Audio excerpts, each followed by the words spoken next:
History books often focus on generals, presidents, and battlefield commanders. But during World War II in the Philippines, resistance did not belong to men alone. Some were beauty queens, some were couriers, some were strategists, some survived unimaginable suffering. These are 5 Filipino resistance fighters whose stories deserve to be remembered. In 1942, Japanese forces occupied the Philippines after the fall of Bataan and Corregidor. Guerrilla movements began forming across Luzon and other regions. One of the largest was the Hukbalahap, short for Hukbong-Bayan Laban sa Hapon. While the movement is often remembered for its male commanders, women played crucial roles in intelligence, logistics, battlefield command, and communications. Let's begin with a woman few expected to see holding a rifle. Before the war, Remedios Gomez lived a life far removed from the battlefield. She was known for her beauty and poise. But when Japanese forces invaded and her father, a provincial mayor, was killed, everything changed. She joined a guerrilla unit and was given the codename Liwayway. Like many women at first, she was assigned as a nurse. But her leadership skills became quickly apparent. Over time, she rose through the ranks and became a military commander within the Huk resistance. Fellow fighters recalled how she would apply lipstick and keep her nails polished, even in the jungle. But her focus was never vanity. It was organization, discipline, and tactical planning. She later became known as the Joan of Arc of the Philippines. Her story challenged the stereotype of what a commander looked like. Next is Felipa Culala, better known as Kumander Dayang-Dayang. Her title loosely translates to princess. She was one of the 4 co-founders of the Huk movement and the only woman elected to its military committee. One of her most cited actions was during the Battle of Mandili, where accounts describe her leading fewer than 140 fighters in a coordinated ambush to rescue captured guerrillas. Reports state that dozens of enemy officers and police units were neutralized in that operation. But her leadership was not without controversy. Some within the movement saw her as strong and commanding. Others viewed her as overly harsh or power-driven.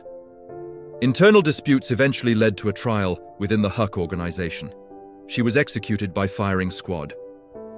Her legacy remains debated among historians, but her battlefield role was undeniably significant. Not all resistance stories were fought with rifles. Maria Rosa Henson was recruited as a courier for guerrilla fighters in Pampanga. She transported supplies and messages under dangerous conditions. Eventually, she was captured by Japanese forces and forced into a military comfort station. For years, she endured abuse. After the war, she carried that trauma in silence, like many others. Decades later, she became one of the first Filipina survivors to publicly testify about her experience. Her courage in speaking out helped expose a painful chapter of wartime history that had long been suppressed. Her resistance did not end in 1945. It continued through truth. Simeona Punsalan-Tapang joined the resistance after witnessing the impact of occupation on local communities. Known as Kumander Guerrero, she rose to the rank of major. Her primary role was intelligence and political coordination. She warned villages of incoming patrols. She helped organize local defense. She built communication networks. Her leadership saved lives, not through dramatic battles, but through preparation. War is not only won on the front lines, sometimes it's won through information. In northern Luzon, Magdalena Leones witnessed the brutality of occupation firsthand. After being captured and later released, she joined mountain guerrilla fighters. She later served with United States Army forces in the Philippines, northern Luzon. Her mission was critical, securing communications between guerrilla fighters in the mountains and Allied command in Australia under General MacArthur.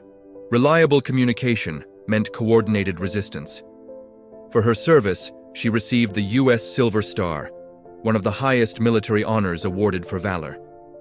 After the war, she chose a quiet life, raising a family, rather than continuing in military service. These women were not side notes in history. They were commanders, couriers, strategists, survivors.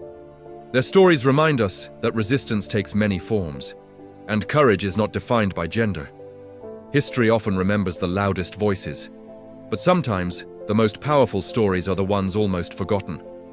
If you believe more Filipina heroes should be recognized in our history, subscribe to this channel. Comment below which of these 5 stories impacted you the most, and who we should feature next. Because Philippine history deserves to be told completely.